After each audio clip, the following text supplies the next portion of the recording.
नमस्कार सर्वांना. श्री स्वामी समर्थ. देवघरात पाळावयाचे महत्त्वाचे 22 नियम आज आपण पाहणार आहोत. देवघरात पाळावयाचे 22 नियम. देवघरात पाळावयाचे 22 नियम महत्त्वाचे आहे ते आपल्याला माहीत असणे खूप आवश्यक देखील आहे. आपण देवाची केलेली पूजा आणि सेवा यांचे फल आपल्याला भेटत नाही, कारण आपल्याकडून नकळत देवघराबाबत किंवा देवांबाबत काही चुका घडत असतात. आपण आपल्या घरात सर्व वस्तू कशा नीटनेटक्या आणि व्यवस्थित ठेवतो. देवघर देखील देवाचे घर आहे, मग त्या बाबतीत आपण काळजी घेणे गरजेचे आहे ना. आपल्या देवघरात कोणकोणते देव असले पाहिजे आणि ते कसे ठेवावे हे आपल्याला माहीत असले पाहिजे. देवघर हे आपल्या घरातील महत्त्वाचा भाग आहे. ज्या घरात देवघर नाही त्या घराला घरपण नाही, त्या घराला शोभा येत नाही. बाहेर जाऊन किती देवदेव करा, देवपूजा करा, पण जर तुमच्या घरातच तुमच्या देवांना जागा नसेल तर पूजा तुमची भक्ती कशी सार्थकी लागेल. म्हणून आपल्या घरात छोटेसे का होईना देवघर पाहिजे. घरात देवघर असल्यामुळे आपल्या घरातील वातावरण एकदम प्रसन्न आणि उत्साहित राहते. आपल्या या आजच्या व्हिडिओमध्ये देवघराबाबत काही नियम पाहणार आहोत आणि ते नियम कसे पाळावेत हे देखील आपण पाहणार आहोत. 1.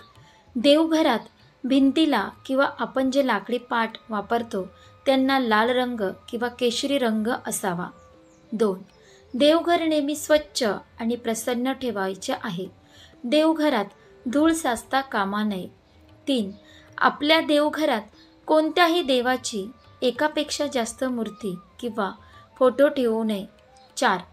आपल्या घरातील देवघरात उजव्या सोंडेचा गणपती ठेवू नये, कारण उजव्या सोंडेच्या गणपतीचे शास्त्र खूप कठीण असते आणि त्यांची पूजा करणे ही खूप कठीण असते. ते जर आपल्याकडून व्यवस्थित पाळले गेले नाही तर आपल्याला दोष लागू शकतो. म्हणून आपल्या देवघरात नेहमी डाव्या सोंडेचे गणपती बाप्पा ठेवावे. 5. देवघरात नंदी नागासहित एकत्र महादेवाची पिंड ठेवू नये, कारण आपण जेव्हा महादेवाच्या पिंडीवर अभिषेक घालतो तेव्हा त्या अभिषेकाचे पाणी नंदीवर पडते व नंदी हा महादेवाचा शिष्य आहे. ते पाणी नंदीवर पडल्यामुळे त्याचा कोप होतो आणि त्यामुळे आपल्यावर संकटे उद्भवू शकतात. 6. आपल्याला आपली कुलदेवता आणि कुलदैवत माहीत असणे गरजेचे आहे. जर माहीत नसतील तर आपल्याला विविध संकटांना तोंड द्यावे लागते. आपल्या देवघरात आपल्या कुलदेवतेचा एक फोटो किंवा एक मूर्ती असणे आवश्यक आहे. 7. भंगलेल्या किंवा तुटलेल्या मोडलेल्या मूर्ती किंवा देवाचे फोटो देवघरात व पूजेत ठेवू नये. 8. देवाच्या मूर्तीची तोंडे किंवा फोटोची तोंडे दक्षिणेकडे करून ठेवायचे नसतात. 9. आपण देवाला जी फुले वाहतो म्हणजे जे निर्माल्य बनते ते पुन्हा वापरात आणायचे नसते. ते वाहत्या पाण्यामध्ये म्हणजेच नदीत प्रवाहित करायचे असते. 10. देवघरातील शालिग्रामवर अक्षता वाहायच्या नसतात. 11. ओले कपडे घालून म्हणजेच ओल्या वस्त्री देवपूजा करायची नसते. 12. देवांना एका हाताने कधीच नमस्कार करायचा नसतो. 13. आपण देवघरात जी समई लावतो व निरंजन लावतो त्यात तेल आणि तूप एकत्र घालू नये. 14. तेलाचा दिवा वेगळा आणि तुपाचा दिवा वेगळा लावावा. 15. समईच्या ज्योतीवर निरंजन किंवा दुसरा कोणताही दिवा पेटवायचा नाही. 16.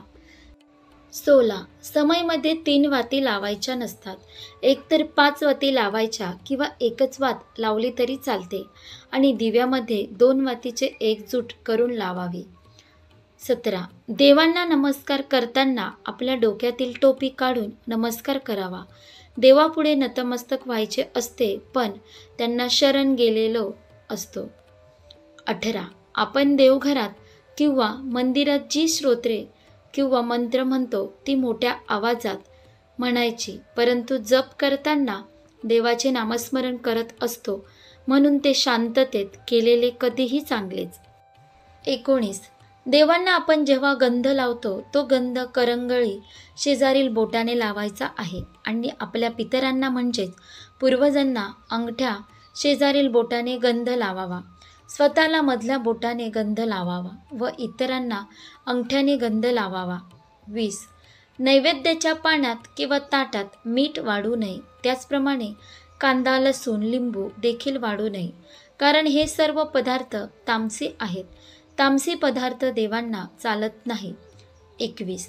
मारुती हा ब्रह्मचारी आहे, त्यामुळे त्यांची मूर्ती देवघरात ठेवायची नसते. त्यांची मूर्ती जर देवघरात ठेवली तर घरातील तिसऱ्या पिढीचा वंश खंडित होण्याची शक्यता असते, म्हणून मारुतीची मूर्ती देवघरात ठेवू नये.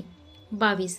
कोणी भेट म्हणून दिलेले देव किंवा देवाचे फोटो सापडलेले देव तसेच बुडीत घराण्यातून आलेले देव आपल्या देवघरात ठेवू नयेत, कारण आपण त्या देवाची जी काही सेवा किंवा पूजा करतो ती आपल्याला लागू पडत नाही. ती सेवा, ती सर्व सेवा ज्यांचे देव आहेत त्यांना लागू पडते. आपण सर्वजण जीवनातील सुखदुःखाची सुरुवात देवघरापासूनच करतो. घरात देवघर व देवारा असणे हे अत्यंत महत्त्वपूर्ण व आवश्यक आहे.